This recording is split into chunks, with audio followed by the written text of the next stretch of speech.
Hello everyone, good morning. कैसे हैं आप लोग? आई होप आप लोग बहुत अच्छे होंगे और सर्दियों में अपने परिवार का ख्याल रख रहे होंगे। तो आजकल सर्दी बहुत ज़्यादा है यहाँ पे, तो थोड़ा लेट से उठना हो रहा है। तो एक ही बार ना ये ब्रेकफास्ट या लंच बोलिए, उसकी तैयारी हो जाती है।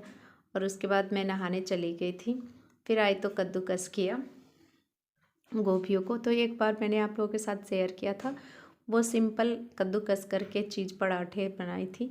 और इसको बना रही हूँ थोड़ा अलग ढंग से। तो गोभी को धोकर साफ़ कर ले और उसके बाद कद्दूकस करने के बाद एक कढ़ाई में तेल ले और उसमें लहसुन अदरक ऐसे क्रश करके, अब चाहे तो लहसुन अदरक का पेस्ट बना के भी यूज़ कर सकते हैं, लेकिन पराठों में थोड़ा ज़्यादा सा लहसुन अदरक ज़्यादा अच्छा नहीं लगता हम लोगों को।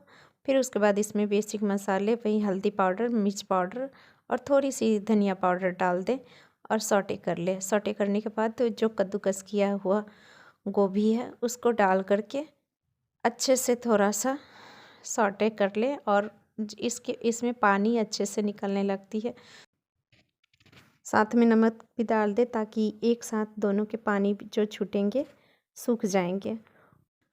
उसके बाद धनिया का पत्ता काट करके डाल दें, और नहीं तो कसूरी मेथी के भी पत्ते डाल सकते हैं। मैंने कसूरी मेथी का ही पत्ता डाला क्योंकि धनिया के पत्ते अभी ख़त्म हो गई थी। तो दोनों के टेस्ट अच्छे आते हैं पराठों में। फिर उसके बाद इसको ठंडे होने के लिए रख दीजिए।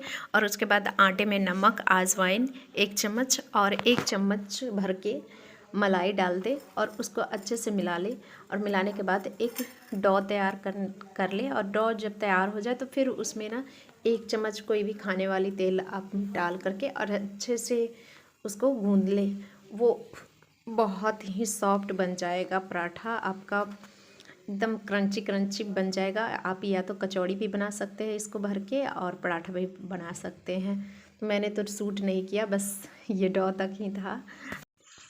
ठंडी के कारण बच्चों के स्कूल फिर से बंद हो गए हैं और क्लासेस ऑनलाइन चल रही है, तो मोबाइल इंगेज हो गया। इस कारण से मैं शूट नहीं कर पाई कि कैसे बने थे, लेकिन रियल में खा करके बता रही हूँ कि बहुत अच्छे बनते हैं। और आप लोग भी ट्राई कीजिएगा, फिर कमेंट में बताइएगा। और सबसे ज़रूरी बात है, अगर मेरी वीडियो अच्छी लगती है तो प्लीज़ लाइक करें, और चैनल पे नए हो तो सब्सक्राइब कर लें। कमेंट करके बताएं कि कैसा लगा। और मेरे शॉर्ट्स के लिए भी मुझे आजकल टाइम नहीं मिल पा रही है, ठंडी बहुत ज़्यादा है इधर, और मोबाइल भी मेरा बिज़ी हो जाता है क्लासेस के कारण। और ये शाम की क्लिप है। बच्चों को ये आप लोग क्या बोलते हैं, ज़्यादातर इसे पोहा बोला जाता है, लेकिन हमारे तरफ इसका चूड़ा भी बोला जाता है। चूड़ा और मूंगफली मैं रोस्ट करके दे दी हूँ ताकि वो लोग पढ़ने बैठे तो ये ना बोले कि भूख भूख भूख लगी है। और मैंने उनको ट्यूशन भी पढ़ा दिया था शाम को, और खेल के आए थे। फिर उसके बाद तो ये बैठ करके थोड़ा देर वो लोग अपना टीवी एंजॉय कर रहे हैं। और अभी सर्दियों में बच्चे बिस्तर से उतरने का नाम नहीं लेते हैं, उसी पे खाना है, उसी पे खेलना है। फिर इधर मैं कपड़े भी लगा दी थी, 2 लोड। आजकल एक दिन छोड़ करके लगाओ फिर भी 2 लोड लगाने पड़ जाते हैं, वूलन कपड़े के अलग और सिंपल वाले कपड़े के अलग। तो सिंपल वाले तो कम ही होते हैं, लेकिन जो मोटे वूलन वाले होते हैं उनको पहले लगा देती हूँ। फिर उसके बाद उनको धोने के बाद वो जब तक ड्रेन होते हैं तब तक फिर थोड़े पतले वाले लगाती हूँ। और फिर उसके बाद उधर मैं दाल तड़का बना रही हूँ, चना दाल की, और रोटी। और उसके बाद इसको अच्छे से मैं साफ़ करके रखती हूँ ताकि गंदा एक बार जा कर के फुल क्लीनिंग करने से अच्छा है सर्दियों में जितना हो रहा है, बन पा रहा है उतना करते चलो। और इधर ना वॉशिंग मशीन लगाने की जगह भी नहीं है, इसके वॉशरूम के गेट के सामने लगाना पड़ता है। फिर उसके बाद उधर इसको दूसरे रूम में शिफ्ट करती हूँ मैं, इसके पूरा पाइप निकाल करके और हैंग कर देती हूँ वॉशरूम में ही। और उसके बाद उधर करते हैं। ये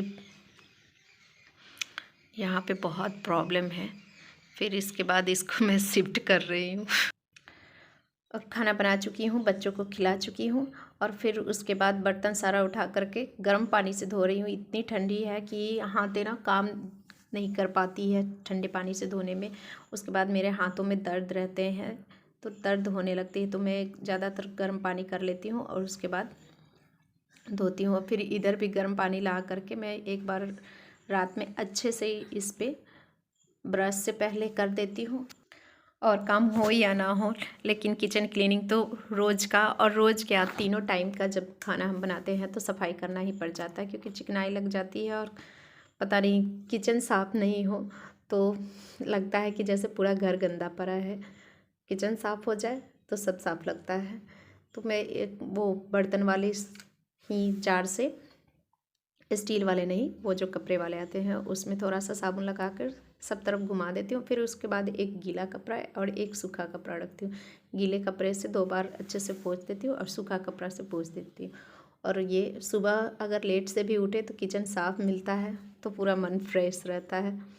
तो ये इतना काम तो करके रोज़ सोना ही पड़ता है। फिर सुबह में फिर से कपड़े मार देती हूँ, जो कपड़ा अभी ये किचन में यूज़ होगा। फिर ये बर्तन में इधर रख के वॉशरूम में ही धो रही हूँ। कभी उधर भी सिंक में पानी ले जाना पड़ता है ज़्यादा, और मुझे उधर बर्तन रख के, और ये फेस पैक मैं खुद से बना लेती हूँ, होम रेमेडी है। और लगाने के बाद लगा लेती हूँ और बर्तन साथ में धोती रहूँगी, तब तक ये सूख जाएंगे। मुझे अलग से एक्स्ट्रा टाइम इसके लिए नहीं देना पड़ेगा। तो मैं सबसे पहले आकर के ये लगा ली और फिर बैठ कर के बर्तन धोने लगी, क्योंकि खड़ा होकर के उतने देर से काम करते रहती हूँ तो मेरे पैरों में दर्द, ठंडी के कारण भी, और मुझे दर्द है वो तेज़ हो जाती है, तो बैठ कर के ही धो लेती हूँ। अभी गर्म पानी से धोना है तो इधर ला करके अच्छे से बैठ करके, और साफ़ भी हो जाते हैं अच्छे से। और किस किस के यहाँ चौकी और बेलन सबसे पहले धो करके हटाया जाता है, कमेंट में ज़रूर बताइएगा। फिर उसको धो करके हटा ली और सारे बर्तनों को धो लिया। और उसके बाद मैंने अपने फेस पैक भी मेरा सूख गया था तो उसको हल्के हाथों से रगड़ करके और पानी अलग निकाल करके मैं रख लेती हूँ पहले ही अपने फेस धोने के लिए। ऐसा नहीं कि आप लोग सोचें कि इस धोते धोते तो पानी गंदी हो जाती है तो फिर उसी से धोते हैं। और फिर उस किचन वाले कपड़े को भी साथ साथ साबुन लगा करके धो करके उनको फैला दूँगी, ताकि सुबह तक ये साफ़ मिल जाए। और मैं किचन के कपड़ों के लिए कोई हैंकी वैंकी कुछ भी नहीं खरीदती। जो बच्चों के गंजी वगैरह के कपड़े आते हैं, टी शर्ट हो जेरी के रहते हैं, उनको कट करके यूज़ कर लेती हूँ। फिर उसके बाद अपना सीरम लगाया और सीरम लगा के ये मॉइस्चराइज़र लगा लेती हूँ। इतना काम अगर आप रोज़ डेली नाइट में कर रहे हैं तो कोई नाइट क्रीम लगाने की ज़रूरत नहीं पड़ेगी। आपकी स्किन भी ठीक रहेगी और कोई ग्लो भी ख़त्म नहीं होगा। और लास्ट में एक ज़रूरी बात, आप सभी का बहुत बहुत धन्यवाद मेरे शॉर्ट्स पे इतने अच्छे अच्छे कमेंट करने के लिए। और एक भी वीडियो लेकिन मेरा वायरल नहीं हो रहा है। मैं इतने मेहनत से 4 महीने से वीडियो बना रही हूँ।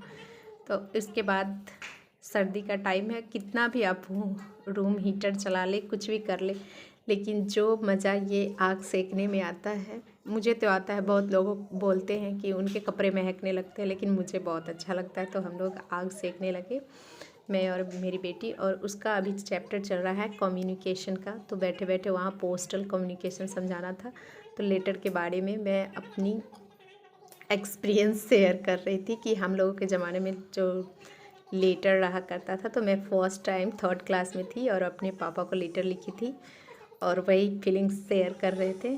तो मिलते हैं नेक्स्ट ब्लॉग।